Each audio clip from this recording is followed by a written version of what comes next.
I'm Nichole Knight. I'm a former corporate executive turned freedom chaser, and I want to take you on this journey with me.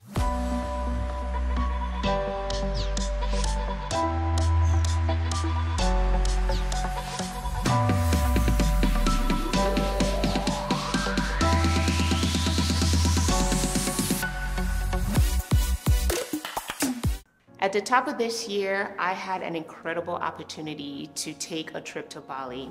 And it was incredible because the trip that I took, which lasted 2 months, I got there on January 7th of 2023. And actually I booked a one-way ticket. And what was incredible about that trip was that it was what I needed in order to what I describe as saving my life at the time. During that time, that led up to me taking that trip, I had been experiencing a lot of ailment in my body, and that ailment showed up in the form of digestion, bad digestion. It showed up in the form of incredible discomfort in my back, and really trying to get to the bottom of what was causing that. One of the things that I came to learn while I was in Bali was that I was really burnt out from work, from doing all the things. And although I was doing them and getting through them, my body was having a reaction and really trying to tell me I needed to sit and I needed to rest. And so I was fortunate enough, and with the support of the company that I work with, I was able to take some time off. And that led me on an incredible journey whereby I landed in Bali, and not knowing what to expect when I got there, all the things seemed to align in terms of the people that I was meeting that put me in a place whereby I could start this healing journey. So when I got to Bali, guys, this healing journey it was a little bit intense. However, it was exactly what I needed. One of the first things that I did when I got to Bali was that I was introduced to a healer. Her name was Dr. Bobby. Dr. Bobby was 80-something-year-old white woman that grew up in Ohio and had been practicing Eastern medicine for the past 50 years and living in Bali for the past 35. My first meeting with her, I got there and she does her assessments on you. And she checked my pulses, and she looks at me and she says, "What do you do for work?" And I told her, "Hey, I'm in finance, this is what I do." She says, "You need a break." She says, "Your body is completely burnt out." She says, "I can hardly feel a pulse on you." And she says, "You need to stop overthinking so much. You think too much."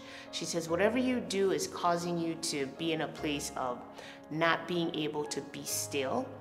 And so I said, you know what? It had been a tough year. The past year, my job had been pretty tough. I did take on some extra responsibility, and I guess, hadn't realized how it had impacted me.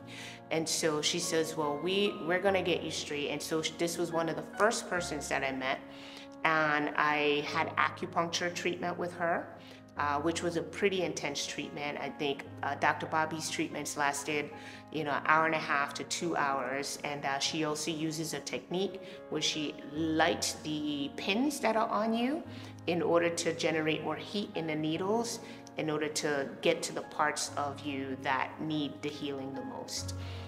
So Dr. Bobby was one of my healers when I was there. I also got introduced to ozone therapy treatment while I was in Bali. And a lot of people don't know what ozone treatment is, but it was a treatment that was invented by the Germans during World War I, whereby they take ozone gas and they apply it in the areas that need the most help. Just for my mental and spiritual health as well, I committed to doing yoga every day while I was there, in the form of Bikram yoga, which is hot yoga. And that was just a discipline that I found helped to keep me centered and disciplined as I was going on this healing journey in Bali. So when I left Bali, I will tell you, I was an emotional wreck. For one thing, I'd flown to Bali on a one-way ticket, not really having an idea of what I was getting myself into. Once I got there and I realized that I was there to do the work of healing, after about the first 4 weeks, I had planned to go home, but as that time neared, I realized that I needed more work, I needed more healing. And so I decided to extend my ticket. And so I ended up being there for about 9 weeks total when I went this first time around. And when it came time to leave, it was very emotional because at that point I did find and felt that I'd received all the healing that I wanted. However, I was afraid to go back home and fall back into the same pattern of being overworking, being burnt out, and not having the discipline around, the transition to more of a vegan diet that really helped with keeping my inflammation and digestion on track. And so I will tell you, when that day came, I cried the entire hour and a half ride to the airport, and I really just had to take a moment and have a talk with myself and say, you know what, Nichole, you've come this far.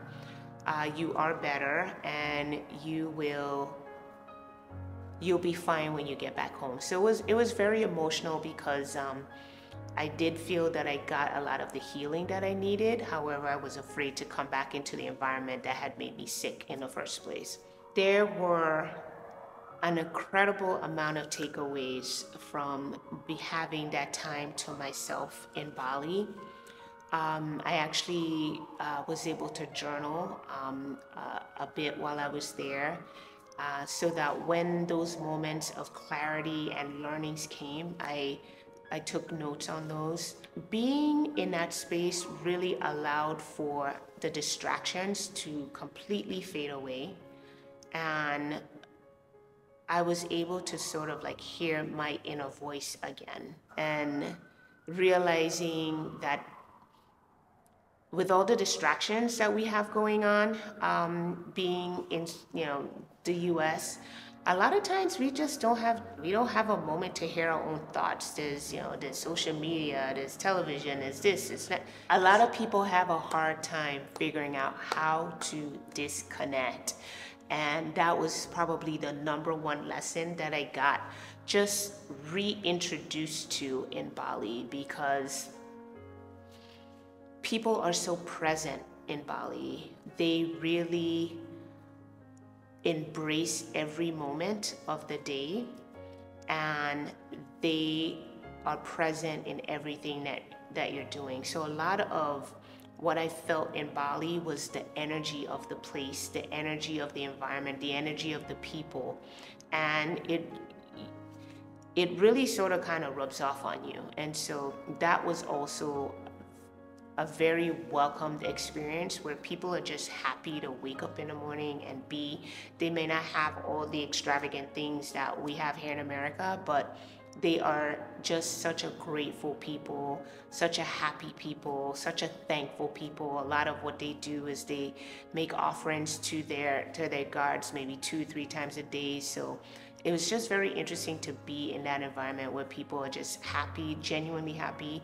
They don't need much, and they extend such gratitude just to be.